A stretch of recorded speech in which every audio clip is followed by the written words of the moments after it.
इस बुलेटिन की शुरुआत हम बीजेपी की खबर से कर रहे हैं।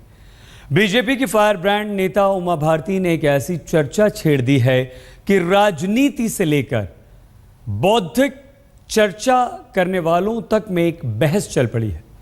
बेहतर कौन, अटल या मोदी? बेहतर कौन, वक्ता? कौन बेहतर नेता, कौन बेहतर वक्ता? हालांकि ये तो साफ दिखाई दे रहा है कि प्रधानमंत्री की पोस्ट के उम्मीदवार घोषित किए जाने के बाद नरेंद्र मोदी ने अटल बिहारी वाजपेयी की राह पर चलना शुरू कर दिया है, लेकिन उमा भारती ने छेड़ दी है एक चर्चा।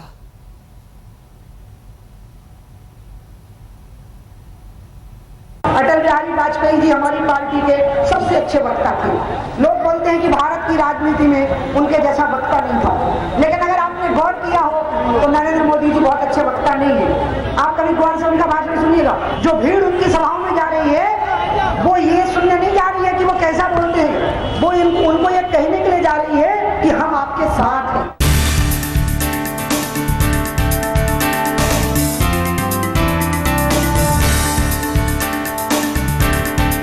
तुलना तो पहले से हो रही थी, अब खुद उमा भारती ने अटल और मोदी को वक्ता, व्यक्ति और नेता होने के तराजू पर तौला है। देश जानता है कि अटल बिहारी वाजपेयी अपनी संक्रामक हंसी और अलसाए हुए होठों से हौले हौले गिराते शब्दों के सहारे दिलों पर छा गए थे। अब मोदी भी अटल की शैली को साध रहे हैं। आप हमारे यहाँ पतंग का उत्सव बड़ा अंतर्राष्ट्रीय होता है, लेकिन अगर बरेली का मांझा नहीं तो हमारे पतंग में कोई दम नहीं। काल के हिसाब से मोदी की भाषण कला बदली है। तीसरी बार विधानसभा चुनाव जीतने के साथ ही वो दिल्ली की ओर मुड़े तो बहुत कुछ गुजरात में छोड़ दिया। भावनाओं की राजनीति के माहिर मोदी ने विकास को सबसे बड़ा मुद्दा बना दिया। गुजरात के पिछले 40 साल और गुजरात के वर्तमान 12 साल, इस दोनों की अगर हम तुलना करेंगे तो पता चलेगा कि हमने विकास की गति को तेज किया है।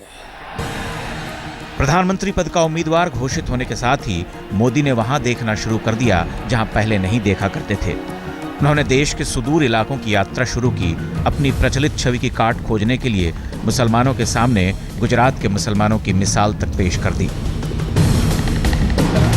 दिलचस्प है, देश भर में स्वीकारे जाने के बावजूद वाजपेयी मंदिर के मुद्दे से हटे नहीं, लेकिन इस बार मोदी की परिधि से अयोध्या गुम रही। मंदिर मुंह पर कभी नहीं आया, लेकिन जगह और मौके के हिसाब से धार्मिक सांस्कृतिक प्रतीकों का इस्तेमाल खूब किया। पानी के हिसाब से अपनी बानी बदली, क्षेत्र के हिसाब से वस्त्र बदले। पंजाब के साथ मेरा विशेष नाता रहा है। चित्तो जेथा भोईशुन्नो उच्चो जेथा शीर, ज्ञान जेथा मुक्तो जेथा गुहेर प्राचीर। हमारे भाई बहन लोग रौरा सबके शत शत प्रणाम।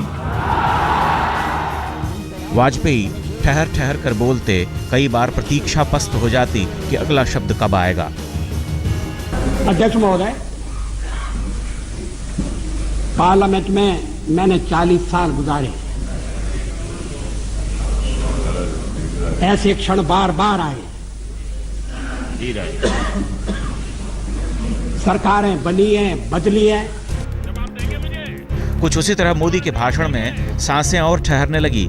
शब्दों ने देर तक सन्नाटे से दोस्ती बनाकर रखी, और जब तोड़ी तो तंज कसा, चुटकियां ली या विपक्ष पर बरस पड़े। शहजादे,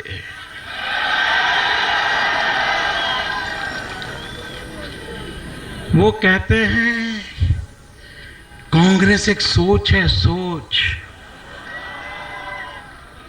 मैं कहता हूं कांग्रेस सोच में पड़ गई है। ये चाय वाला कहां से आ गया? पिछले कुछ महीनों में मोदी ने कभी पतंग उड़ाई, कभी कविता की। सौगंध मुझे इस मिट्टी की, मैं देश नहीं मिटने दूंगा। मोदी ने महसूस कर लिया कि अगर उन्हें प्रधानमंत्री की कुर्सी हासिल करनी है तो कुछ ऐसा करना होगा जिससे उनके व्यक्तित्व में लोगों को अटल की छाप दिखे। मोदी ने वाजपेयी की तरह अपने नेतृत्व को स्वीकार्यता का धरातल दिलाने की जी तोड़ कोशिश की है। सहारे चाहे जो भी लिए हैं, धीरे धीरे स्वीकार्य भी जाने लगे हैं। लोकप्रिय तो पहले से रहे हैं, अब देश में विकल्प के तौर पर पहली पसंद बने हैं। जनता उनकी रैलियों में उमड़ रही है। उन्हें पता है बदलाव चाहने वाले देश को कहां कुरेदना है और कैसे 2002 के गुजरात को त्याग कर आगे बढ़ना है। कुछ उसी तरह जैसे वाजपेयी ने 1992 के दंश को झेलते हुए खुद को उससे अलग कर लिया था। संजय शर्मा के साथ बालकृष्ण, दिल्ली आज तक। बीजेपी नरेंद्र मोदी और अटल बिहारी वाजपेयी की बात पर दो खेमों में बंट गई है। एक खेमा ये मानता है कि अटल और मोदी में कोई तुलना नहीं है, जबकि दूसरा खेमा ये मानता है कि नरेंद्र मोदी का कद बहुत बड़ा हो गया है, उन्हें खारिज किसी सूरत में नहीं किया जा सकता। और अब बीजेपी के अंदर से ही अगर इस तरह की आवाज़ उठती है कि क्या नरेंद्र मोदी का कद बीजेपी से भी बड़ा हो गया है, तो ये खुद बीजेपी के अंदर एक बहुत बड़ी चिंता है। एक और समस्या बीजेपी में यह है कि बीजेपी के ही कई बड़े नेता ऐसे हैं जो नरेंद्र मोदी के इस बढ़ते हुए कद को बर्दाश्त नहीं कर पा रहे हैं। वो खुद ये नहीं चाहते कि नरेंद्र मोदी का कद इतना बड़ा हो जाए कि उन्हें बीजेपी से भी ऊपर रखा जाए। बीजेपी से भी बड़े हो गए हैं क्या नरेंद्र मोदी? ये एक सवाल यहां पर खड़ा हो रहा है। गुजरात को बिहार को भैया गुजरात मॉडल चाहिए, बिहार को बिहार मॉडल चाहिए। चूंकि कांग्रेस पार्टी का मूल मंत्र ही मोदी विरोध है, इसलिए मोदी किसी सूरत में किसी सीरत से अच्छे नहीं हो सकते। आर के सिन्हा जी भले ही 2002 के बाद वो सूबे में अमन चैन की सत्ता चलाते रहे हैं, लेकिन दंगों का भूत उनके पीछे रहा और कांग्रेस पार्टी उस भूत को इस लोकतंत्र में सबके सामने धकेलती रही, उससे कहलवाती रही कि मोदी आखिरकार जोड़ नहीं तोड़ की राजनीति करते हैं। और यहाँ तो तुलना अटल जी से है, इसलिए कांग्रेस को एक सूत्री कार्यक्रम पर ही चलना है। एक विभाजन, तोड़फोड़, मजाक उड़ाना, गलतियां निकालना, आरोप प्रत्यारोप करना, गालियां देना, अपशब्दों का प्रयोग करना, अभी जमीन आसमान फर्क नहीं तो क्या है ये? बीजेपी के लिए ये एक यक्ष प्रश्न है। अटल जी पुरोधा हैं और मोदी रथ पार ले जाने वाले योद्धा हैं। श्रेष्ठ भारत, भाइयों बहनों, पार्टी मानती है कि अटल जी अपनी बोलने की स्वाभाविक कला से लोगों को लुभाते थे, जबकि मोदी सच बोलते हैं और जनता को सच सुनना अच्छा लगता है।